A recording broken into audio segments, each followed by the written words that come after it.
Sa lecture na ito, pag-aaralan natin kung paano sinusukat ang behavior sa experimental psychology.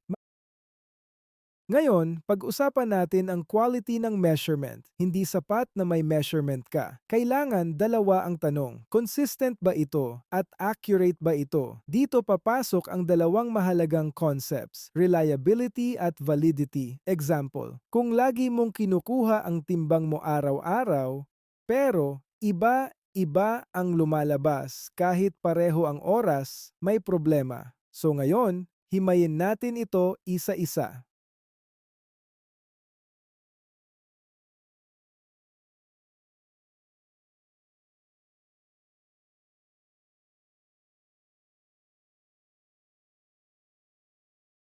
Simple lang ang idea. Reliability ay consistency. Validity ay accuracy. Ibig sabihin, ang tanong natin ay dalawa. Pare-pareho ba ang resulta? At tama ba ang resulta? Example, kung lagi kang late ng 10 minutes sa class, araw-araw, same time, same pattern, ibig sabihin consistent ka. Pero hindi ka pa rin tama, so reliable ka sa pagiging late. Pero hindi valid ang ginagawa mo. Isa pang example, gumamit ka ng timbangan. Araw-araw, pareho ang lumalabas na timbang mo. 70 kilos, 70 kilos, 70 kilos. Consistent siya, pero kung sira ang timbangan at dapat 65 ka lang, mali pa rin ang result. So reliable ang timbangan, pero hindi valid. Isa pang example, sa exam, may student na laging letter C ang sagot. Kahit anong tanong C lang siya, pareho ang pattern. Consistent siya, pero mali ang karamihan ng sagot niya. So reliable siya sa pattern niya, pero hindi valid ang answers niya. So tandaan ninyo ito, hindi sapat na consistent ka. Kailangan tama ka rin. So tanong lagi sa measurement, consistent ba ito at tama ba ito? Ngayon, tingnan natin kung malinaw ang concept sa susunod na slide. Which refers to consistency. Option A, validity. Mali. Option B, reliability. Ito ang tamang sagot. Option C, error. Mali. Option D, bias. Mali. So sagot ay B. Tandaan ninyo, reliability means pare-pareho ang resulta. Ngayon, himayin natin ang reliability.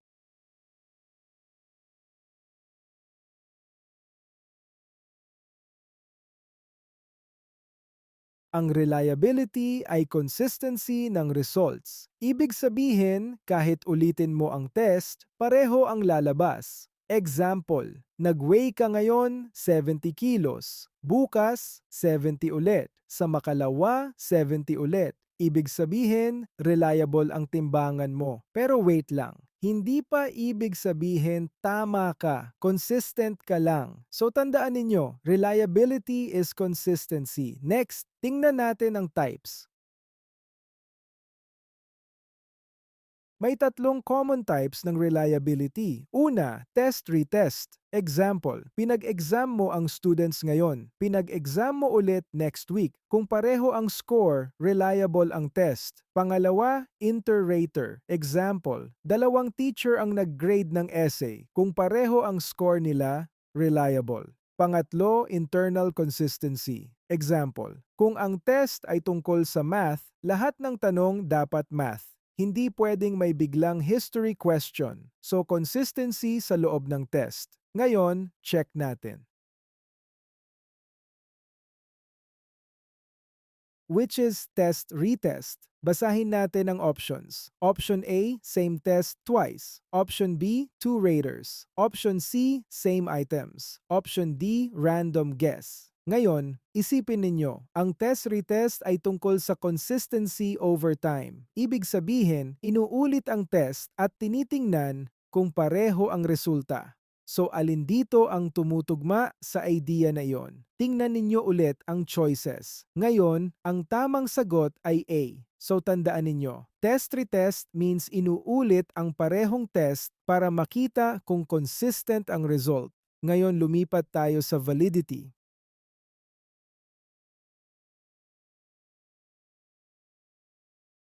Ngayon, pag-usapan natin ang validity. Ang validity ay accuracy. Ibig sabihin, tama ba ang sinusukat mo? Hindi sapat na may measurement ka. Ang tanong ay kung tama ba ang target ng measurement mo. Example, gusto mong sukatin ang intelligence ng students, pero ang test na binigay mo ay puro spelling. So ang nasusukat mo ay spelling ability, hindi intelligence. May number ka, may score ka, pero mali ang sinusukat mo. So hindi valid ang test. Isa pang example, gusto mong sukatin ang stress level ng isang tao. Pero ang tinanong mo ay kung ilang oras siya natulog. Hindi sapat yon para masukat ang stress. Pwedeng kulang siya sa tulog, pero hindi naman siya stressed, so hindi valid ang measurement. Isa pang example, gusto mong malaman kung gaano kagaling ang student sa math, pero ang exam ay halo-halo, may math, may history, may science. Kapag mababa ang score, hindi mo alam kung math ba ang problema, so hindi clear ang sinusukat.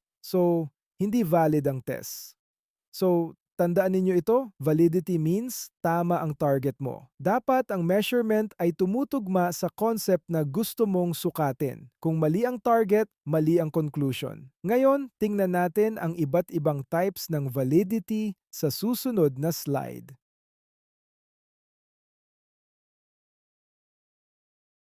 May iba't ibang types ng validity. Hindi lang isang paraan ang pagtingin kung tama ang measurement. Una, face validity. Ito ay kung mukhang tama ang test sa unang tingin. Example, kung math test ang ibibigay mo, dapat puro math questions ang laman. Kapag nakita ng student ang test, mapapaisip siya na, yes, mukhang math talaga ito. Pero tandaan ninyo, mukhang tama, hindi ibig sabihin ay siguradong tama. Next, construct validity. Ito ay kung tama ang concept na sinusukat mo. Example, kung ang topic mo ay stress, dapat ang mga tanong ay tungkol sa stress. Halimbawa, tinatanong mo kung gaano kadalas siya nakakaramdam ng pagod, pagkabalisa, o pressure. Hindi pwedeng may tanong tungkol sa paboritong pagkain kasi hindi iyon related sa stress.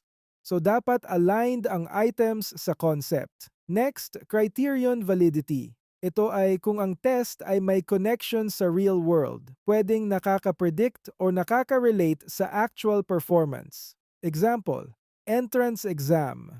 Kung mataas ang score ng student, dapat mataas din ang performance niya sa school. Kung mababa ang score, dapat nahihirapan din siya sa actual classes. So may link ang test sa real-life outcome. So tandaan ninyo ito. Face validity, mukhang tama. Construct validity, tama ang concept. Criterion validity, may connection sa real world. So validity is about correctness. Hindi lang basta may score, kundi tama ang sinusukat.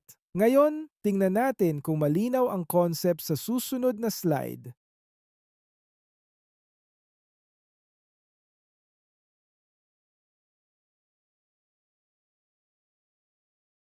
Which is validity? Basahin natin ang options. Option A, consistency. Option B, accuracy. Option C, repetition. Option D, stability. Ngayon, isipin ninyo, ang validity ay tungkol sa pagiging tama ng measurement. Hindi ito tungkol sa paulit-ulit na resulta, kundi kung tama ba ang sinusukat mo. So alin sa choices ang tumutugma sa idea na pagiging tama? Tingnan ninyo ulit ang options. Ngayon, ang tamang sagot ay B. So tandaan ninyo, validity means tama ang measurement. Ngayon, pagsamahin natin ang reliability at validity sa susunod na slide.